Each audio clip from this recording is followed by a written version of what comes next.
Salam sehat, bertemu kembali di pembelajaran elektronika. Topik bahasan kita masih tentang teori dasar listrik. Kali ini yang kita bahas adalah tentang hukum Ohm. Kita langsung ke topik kita. Di dalam hukum Ohm ada 3 hal penting yang harus kita ingat dan selalu harus kita ingat. Yang pertama adalah ada arus. Di pembelajaran minggu lalu kita sudah tahu bahwa arus adalah muatan yang bergerak. Terus selanjutnya hal kedua adalah hambatan. Hambatan itu adalah halangan atau rintangan yang mengurangi pergerakan muatan. Yang ketiga, hal pentingnya adalah tegangan. Tegangan akan kita bahas sebentar.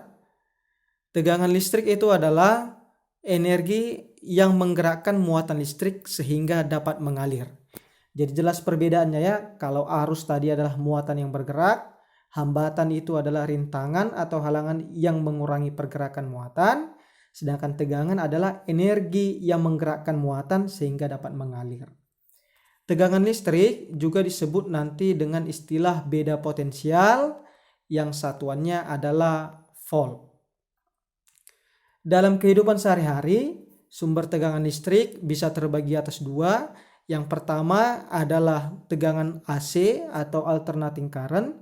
Artinya arus bolak-balik, sumbernya berasal dari listrik PLN dan generator. Yang kedua ada yang namanya tegangan DC atau direct current, sumbernya berasal dari aki dan batu baterai.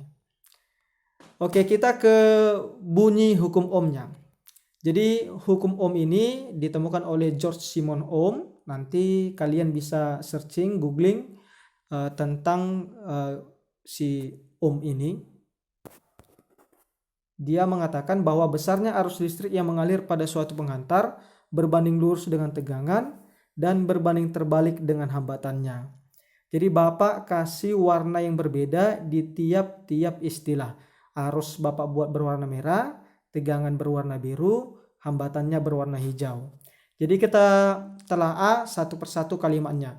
Yang pertama, arus berbanding lurus dengan tegangan. Jadi kalau dituliskan I sama dengan V. Artinya apa? Kalau tegangannya besar, maka arusnya juga nanti akan besar. Atau sebaliknya, tegangannya kecil, arusnya juga nanti akan kecil. Begitu juga dengan nanti arusnya besar, tegangan besar, arusnya kecil, nanti tegangannya juga akan kecil. Itu namanya berbanding lurus. Selanjutnya, arus berbanding terbalik dengan hambatan. Artinya apa? Kalau hambatannya besar, maka arusnya nanti kecil. Kalau hambatannya kecil, arusnya nanti akan jadi besar. Jadi dari definisi ini, arus berbanding lurus tegangan dan arus berbanding terbalik dengan hambatan, disimpulkanlah hukum Ohm itu berbunyi sebagai I sama dengan V per R. I itu sama dengan V per R. Nah, dari rumus I sama dengan V per R ini, kalau kita pernah belajar rumus segitiga rumus, nanti diperolehlah bahwa R sama dengan V per I dan V sama dengan I dikali R. Jadi bunyi hukum Ohm itu arus berbanding lurus dengan tegangan dan arus berbanding terbalik dengan hambatannya. Dirumuskanlah dia I sama dengan V per R. Jadi I itu adalah arus, satuannya ampere. V itu adalah tegangan, satuannya volt. Dan R adalah hambatan, satuannya adalah ohm. Jadi yang 3 ini penting untuk diketahui identitasnya. Jadi kalian juga harus hafal kalau I itu menyatakan arus, satuannya ampere. V tegangan, satuannya volt, R hambatan, satuannya ohm. Kita ke contoh soal. Contoh yang pertama. Sebuah setrika diberikan tegangan 240 volt dengan hambatan elemennya 200 ohm.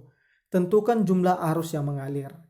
Yang langkah pertama selalu mengidentifikasi soalnya. Apa yang diketahui? Yang diketahui yang pertama adalah tegangan 240 volt. Selanjutnya hambatan 200 ohm. Yang ditanya adalah arusnya berapa banyak. Maka dapat kita selesaikan I sama dengan V per R. V-nya 240, R-nya 200. Maka I sama dengan 240 dibagi 200. Sudah barang pasti hasilnya 1,2 ampere.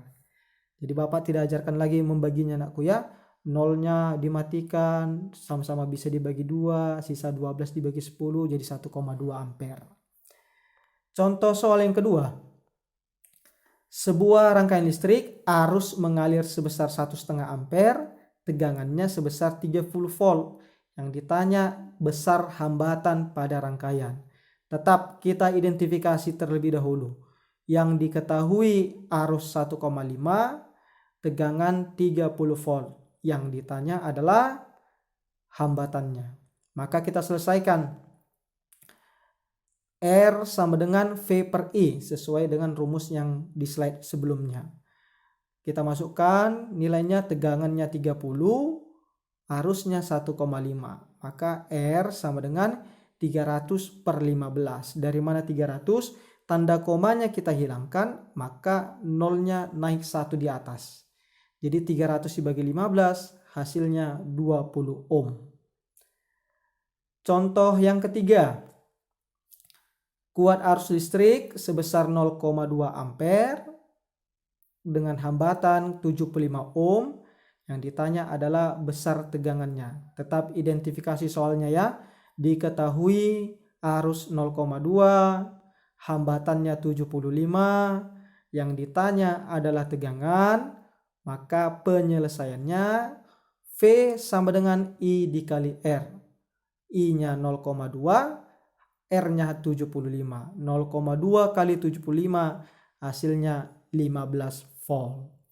Jadi demikian contoh soalnya. Jadi contoh soal yang pertama itu menentukan arus, contoh soal kedua menentukan hambatan, dan contoh soal yang ketiga ini menentukan besar tegangannya. Oke, kita ke latihan.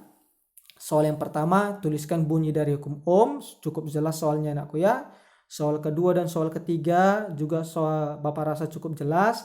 Bapak sudah berikan bantuan yang diketahui berwarna merah, yang ditanya berwarna biru. Jadi nomor 2 itu mirip dengan contoh soal nomor 1. Dan nomor 3 itu mirip dengan contoh soal nomor 2. Jadi selamat mengerjakan.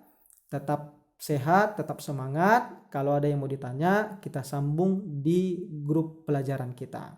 Salam sehat.